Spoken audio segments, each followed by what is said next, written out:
hardest lesson you've had to learn in business? Failure is inevitable.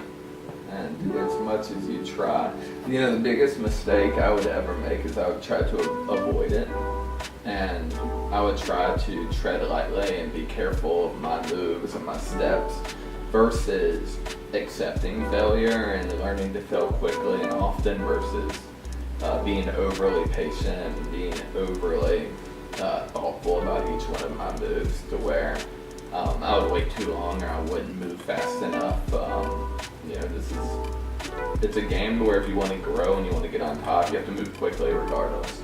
So it's better to fail quickly than often and learn and practice adaptation versus trying so hard to not fail that you never actually play the game.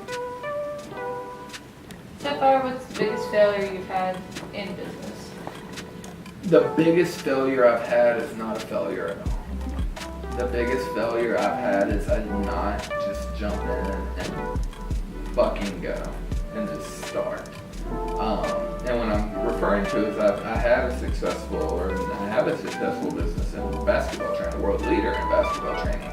But I spent years as that is my crutch to where I didn't have to go out and start another venture. I didn't have to go out and start building up a web presence in another space or something else that I'm interested in, like the sport of business. I didn't have to do that, so I didn't.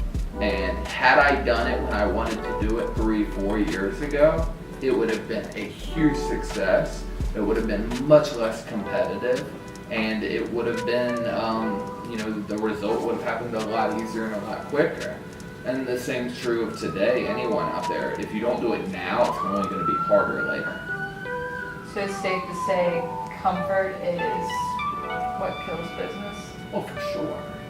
I mean, if you want to succeed in any form of online business, you have to have fast frequency, you have to move quickly, you have to make decisions in the moment, and when shit breaks, fix it, versus trying to be overly patient, wait until it's the right time, waiting until it's the perfect moment. That shit doesn't exist, and every single day that you put off, it's only getting harder. There's an 11 or 12-year-old right now that's going to be better at what you do than you are today. We saw something about that the other day.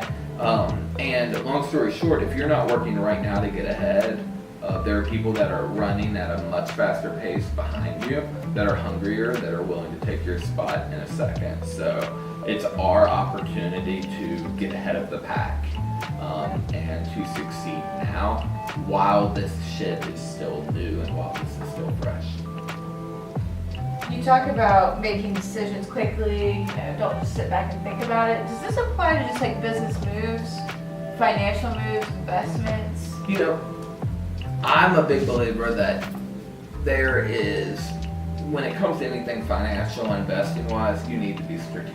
I definitely don't want to advise people to go out and throw their money in something because it feels right. But there is a decision, no matter how much education you have, no matter how much research you do, no matter how much practice you participate in, there is a moment where you have to say, fuck it. I'm doing it. I'm going all in. And what I've learned to do is when I say that, more often than I don't, I succeed. And very few times is it just a smooth selling decision. I've just learned that if I say that and I accept the momentum, I accept the move, I have to adapt regardless. I have to figure it out from there. Because once a for lack of a better term, fuck it move occurs, you have no choice. There is no going back. If you invest in a business or if you commit to a direction, there's really no way that you can just tap the brakes. Instead, it's like driving a car 100 miles per hour. You can't just throw it in reverse and go back to where you started. That's just not how cars work. You have to learn to swerve and turn and move and adjust on that, like as you're driving, and that's kind of how business is. There's no redo, there's just an adaptation. In your athletic career, what lesson did you learn, or what technique, whatever it was, strategy, did you learn that applies 100% to business? Any business.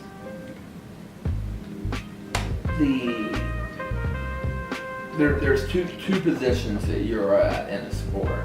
You're either the underdog or you're the hunted. And I learned when it came to being the underdog, that the biggest key that to me to overcome the people on top, the more successful at the time, is I had to outwork them, and I had to really outthink them. And I'm talking about a sport here.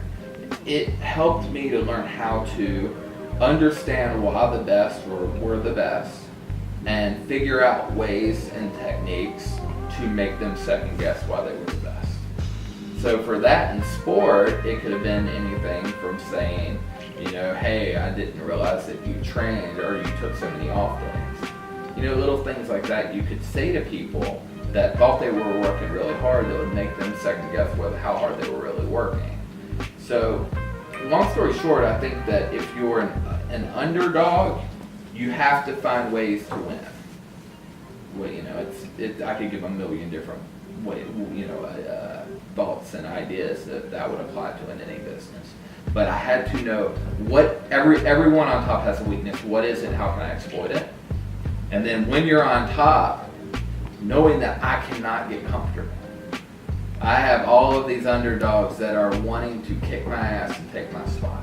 That's in every single business. This whole concept of business, you don't have to be competitive, you don't have to want to kick each other, that's bullshit. That is just a soft-ass mentality of not wanting to be in any form of confrontation and any form of battle. It's not true. That's how you're going to get your ass kicked. If you're on top, you better watch yourself. You better know everyone who wants your spot, and you better know that they're going to do whatever it takes to get it. So you have to be ready, and you have to fight. Would you rather be the underdog that's underestimated, or would you rather be the person on top? I think they both have their advantages. I live my life the underdog.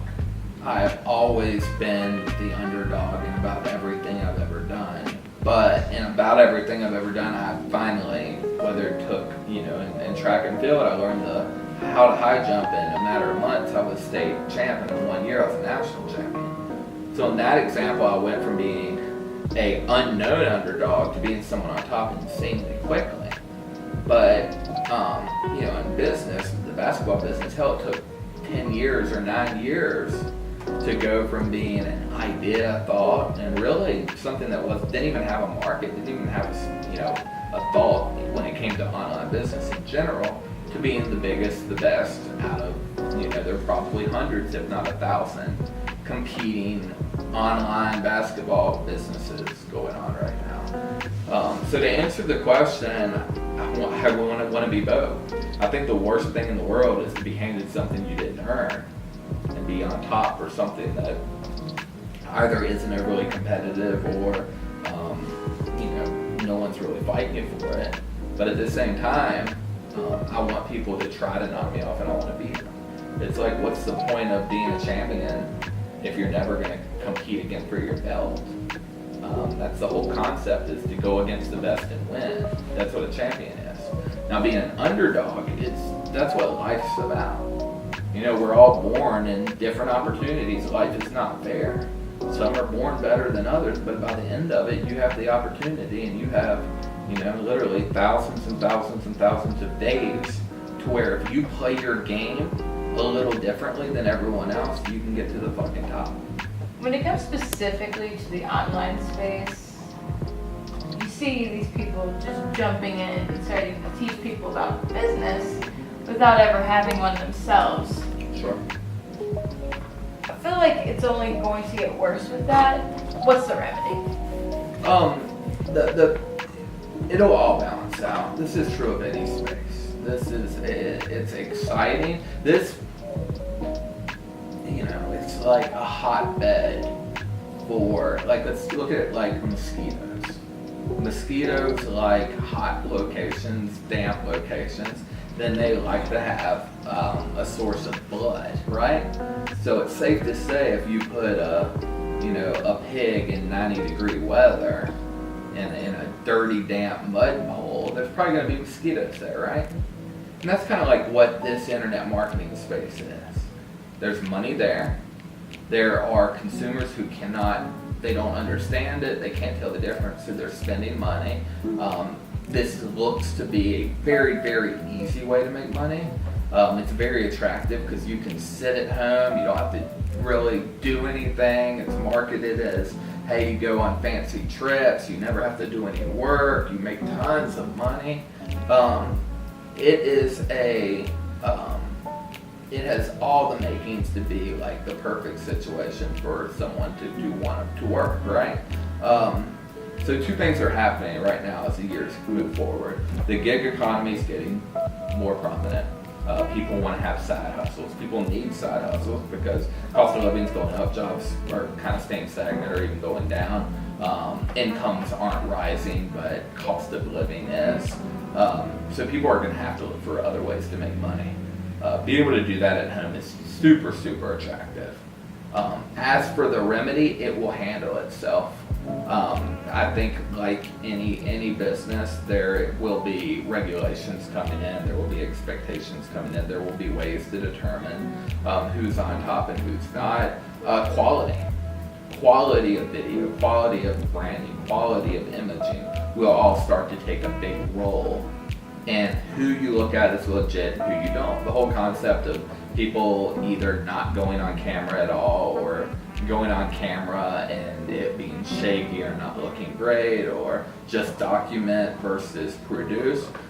Production and highly produced materials will be how people stand out from the other 1,000+ people doing the exact same shit. So that's going to be key. The other thing is, I think high-level influencers doing referrals is going to be how people can move their way to the top. And then high-level PR, Entrepreneur, Forbes, doing things like that, getting your name in areas and things like that that you can borrow a ton of credibility from, are all ways that will present you at a upper echelon compared to the cesspool of mosquitoes.